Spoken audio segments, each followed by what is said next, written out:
Magandang araw Pilipinas, narito po ang latest Weather Today forecast. Narito ang nilalaman ng unang Tropical Cyclone Bulletin na ipinalabas ng Pag-asa kaninang alas 11 ng umaga hinggil nga sa tropical storm na si Tino o na yung bagyo na may international name na Kalmaigi. So makikita natin sa ating latest satellite imagery na napakalayo pa sa kalupaan ng tropical storm na si Tino at yung kaulapan na dulot nito ay halos hindi pa tumatama sa anumang bahagi ng ating bansa. Kaninang alas 10 ng umaga, ang sentro ng bagyong si Tino ay tinatayang nasa layong 955 kilometers ang layo silangan ng Eastern Visayas. Taglay nito ang lakas ng hangin, umabot na hanggang 85 kilometers per hour malapit sa gitna nito at ang pagbugso ng hangin aabot naman hanggang sa 105 kilometers per hour. Sa ngayon, kumikilos ito sa direksyon pa west-northwest sa bilis naman na 30 kilometers per hour. So makikita nga natin, bagamat nasa loob na ito ng ating area of responsibility at nagsimula na nga tayong mag-issue ng Tropical Cyclone Bulletin, ay wala pa itong inaasahang direktang epekto within the next 12 to 24 hours. Subalit dahil sa patuloy na inaasahan natin paglapit sa kalupaan ng ating bansa, nakataas ang Tropical Cyclone Wind Signal number 1 dito nga sa Eastern Samar, dito sa may bandang Dinagat, dito rin sa may bandang Siargao at Bukas Grande Island. So sa mga kababayan natin dito sa mga nabanggit na lugar, baka magtaka bakit tayo mayroong nakataas na wind signal sa inyong lugar. Ang wind signal po ay the first time na itinasa sa isang lugar, lalong-lalo na itong Tropical Cyclone Wind Signal number 1, ang ibig sabihin po nito ay mayroon pa po tayong lead time or palugit na oras para makapaghanda.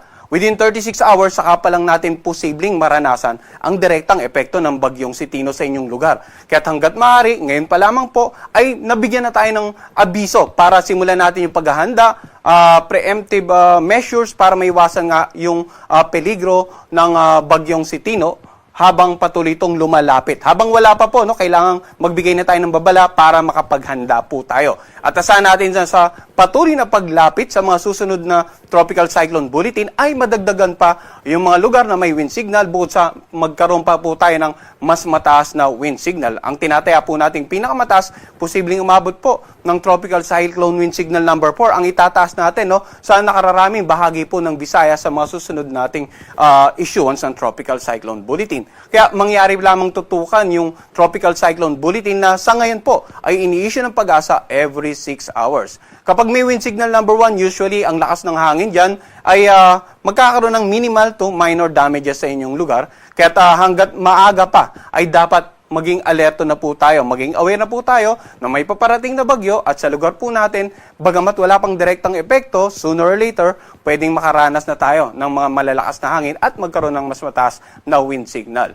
So, sa ngayon, in terms of, yun nga, yung lakas ng hangin, halos wala pang ganong mararamdaman yung mga kababayan natin within the next 12 hours. Pero sa mga susunod na issuance, habang papalapit na bagyo, asahan nga po natin na posible tayong makaranas ng mas malalakas na hangin, magkaroon ng mga mas matataas na wind signal at maging mas marami pa yung lugar, in particular sa Southern Luzon, Visayas at ilang bahagi ng Mindanao ang magkaroon ng wind signal. Samantala, dahil po sa amihan or northeast monsoon, inaasahan natin yung mga paminsan-minsan pagbugso ng hangin sa mga babanggitin nating lugar, lalong-lalo po sa mga coastal at upland areas.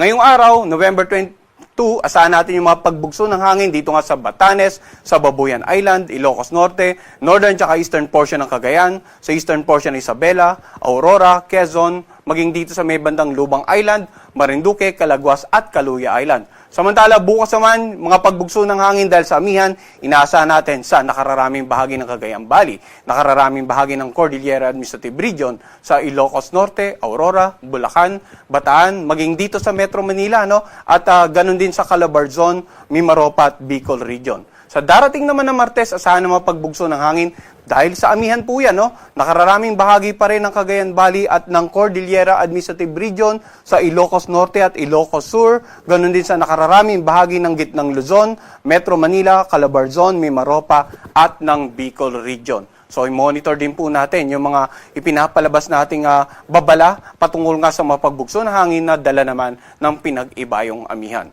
Samantala, tingnan natin ano yung inaasahang pagkilos ng bagyo in the next 3 to 5 days.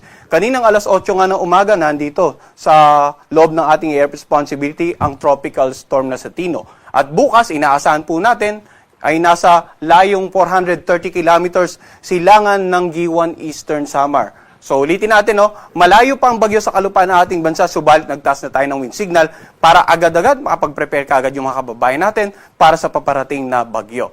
At makikita nga po natin, no, sa darating na Tuesday ng umaga ay nandito na siya sa may bandang coastal waters ng Poro Cebu. So kung titingnan po natin, posibleng mag-landfall dito sa somewhere over the eastern Visayas at saka northeastern part of Mindanao ang bagyong si Tino. Sa pagitan po ng Lunes ng halos pahating gabi hanggang Martes ng madaling araw. Pero tingnan din natin yung tinatawag nating area of probability, no? Ito po yung parang APA sa paligid ng center track, nagpapakita ng iba pang possible landfall scenarios. So hindi lamang yung dalawang binanggit ko, no? Dapat pala maging handa ang Eastern Visayas area at maging itong Northeastern Mindanao sa possible landfall scenarios. At habang patuloy na lumalapit ito, mas mabibigyan natin ng linaw yung exact location na tinatahak ng sentro ng bagyong si Tino. Pero hindi lamang itong mga lugar na tatamaan ng sentro ang dapat maging handa.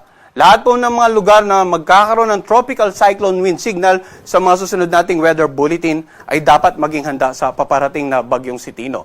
At inaasahan nga natin sa Miyerkules ay halos nakalagpas na ito sa kalupaan ng ating bansa at nandito na sa coastal waters ng El Nido, Palawan. At sa darating naman na Huwebes ay tuluyan na ngang nakalabas ng ating area of responsibility, no, sa layong 640 kilometers west ng Coron, Palawan. At sa darating na Biyernes ay halos nandito na po ito sa eastern section ng Vietnam.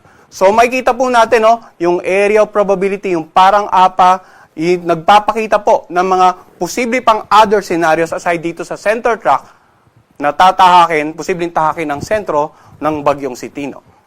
At in terms of rainfall, within 24 hours, dahil nakita natin kanina sa ating satellite imagery, napakalayo pa ng bagyo at yung bugso ng amihan ay halos manipis pa yung kaulapan sa ilang bahagi ng northern Luzon. Wala pa po tayong inaasahan na significant rainfall amount in the next 24 hours. Subalit, simula po bukas ng tanghali hanggang sa darating na Martes ng tanghali, pansinin natin, no, yung concentration ng around 100 to 200 millimeters of rain dito nga sa Eastern Visayas, Central Visayas at ilang bahagi ng Northern Mindanao, northeastern portion, no? Dahil sa ina-anticipate natin na paglapit ng bagyong si Tino. Samantala, yung mga lugar na naka-highlight ng yellow dito sa Luzon area ay iyan po yung pinag-iba yung amihan at yung ilang areas naman na naka-highlight ng yellow sa Visayas at maging dito sa northern at saka eastern section ng Mindanao associated naman with bagyong Tino. So, simula po bukas yan ng tanghali hanggang sa Martes ng tanghali. Pagdating naman ng Martes ng tanghali hanggang Miyerkules ng tanghali, pansinin natin, no, simula dito sa eastern at saka central portion na napakaraming pag-ulan ay lumipat sa central portion, western portion hanggang dito sa Palawan area. Sapagkat dahil nga dyan sa ina-anticipate nating halos pakanlurang pagkilos ng bagyong si Tino sa mga susunod na araw. Samantala, nandiyan pa rin yung pag-ulan na dulot ng amihan dito nga sa eastern section ng northern and central zone, ilang bahagi ng Kabikulan, at mga pag-ulan pa rin na associated with Tino dito nga sa ilang bahagi ng Mindanao sa mga susunod na araw. Kaya bukod sa tropical cyclone bulletin, pinapayom rin po natin yung mga kababayan natin na antabayanan yung mga localized heavy rainfall warning. At tingnan naman natin ano yung inaasahan natin na hazards dahil sa patuloy na paglapit ng bagyo sa mga coastal areas. Sa ngayon, wala pa tayong ina-anticipate na storm surge within the next 24 hours. Pero dahil sa pinag-iba yung amihan at yung ina-anticipate na patuloy na paglapit ng bagyong si Tino, asahan nga yung maalong karagatan dito sa mga lugar sa Batanes, dito sa Cagayan kasama ang Babuyan Island, Ilocos Norte at Ilocos Sur, Aurora, dito sa Northern Quezon, sa Northern tsaka Eastern portion ng Pulilo Island, sa lalawigan ng Camarines Norte, Catanduanes, asahan din ang maalong karagatan sa paligid ng Northern Samar, sa Eastern portion ng Camarines Sur, Eastern portion ng Albayet Sorsogon, Eastern portion of Eastern Samar, sa Dinagat Island, Siargao at Bukas Grande Island. Hanggat maaari, iba yung pag-iingat po sa mga papalaot dyan, lalong-lalo yung kababayan nating mga mangisda at yung mga may maliliit na sakyang pandagat. Samantala, posible naman magsimula po tayo mag-issue ng gale warning, no? Or yung babala patungkol sa maalon hanggang sa napakaalong mga karagatan, either mamayang gabi or bukas ng madaling araw, in anticipation of the approach of Tropical Storm Tino dito nga sa may bandang Visayas area.